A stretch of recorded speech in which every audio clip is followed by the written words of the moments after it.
আমরা যারা বাবা মা আছি অনেক সময় আমরা আবেগের বশবর্তী হয়ে আমাদের সন্তানদেরকে এমন অনেক কথা বলে ফেলি যেটা তাদের মেরুদণ্ডকে ভেঙে ফেলে। যেমন আমরা এরকম বলি যে কষ্ট যা করার সেটা তো আমরাই করেছি, তোমার এত কষ্ট করার দরকার নেই, তুমি যেন সারা জীবন বসে বসে খেতে পারো সেই ব্যবস্থা আমরা করে রেখেছি। অর্থাৎ আমরা যা করে রেখেছি সেটা দিয়ে তুমি সারা জীবন বসে বসে খেতে পারবে, তোমার অত কষ্ট করার দরকার নেই। এই যে কথাটা বললাম, এই কথাটার মাধ্যমে তার ভবিষ্যৎটাকে আমি নষ্ট করে দিলাম। আমরা হয়তো ভালোবাসার বহিঃপ্রকাশ করতে গিয়ে হয়তো আমরা এই কথাগুলো বলছি, কিন্তু এইটা তার ভবিষ্যৎটাকে অনিশ্চিত দিকে নিয়ে যাচ্ছে। এই সন্তান কিন্তু পরবর্তীতে পুরোপুরিভাবে বাবা মায়ের উপর ডিপেন্ডেন্ট হয়ে যায়। তারা নিজে কিছু করার মতো আগ্রহ হারিয়ে ফেলে, তাদের কর্মস্পৃহা নষ্ট হয়ে যায় এবং এরা কিন্তু বেশি দূর যেতে পারে না।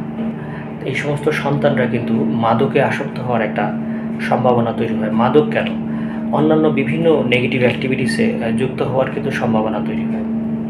আমরা আসলে কি করতে পারি? আমরা সন্তানদেরকে মোটিভেটেড করতে পারি যে দেখো, আমি যা করেছি সেটা তো আমি করেছি, তোমাকে তো কিছু করতে হবে, তোমাকে একটা পার্সোনাল আইডেন্টিটি ক্রিয়েট করতে হবে। এইভাবে তাকে একটু মোটিভেটেড করা, তাকে উদ্বুদ্ধ করা, তাহলে তার ভবিষ্যৎটা সুন্দর হবে, সে একটা ফাংশনাল লাইফ লিড করবে। আদারওয়াইজ তার ভবিষ্যৎটা নষ্ট হবে। তো সুতরাং আমরা যারা বাবা মা আছি, কথা বলার ক্ষেত্রে অবশ্যই সন্তানের সাথে সচেতনভাবে কথা বলবো। এমন কোনো কথা বলবো না যেটা তাদের ভবিষ্যৎটা অনিশ্চিত করে দিবে। ধন্যবাদ।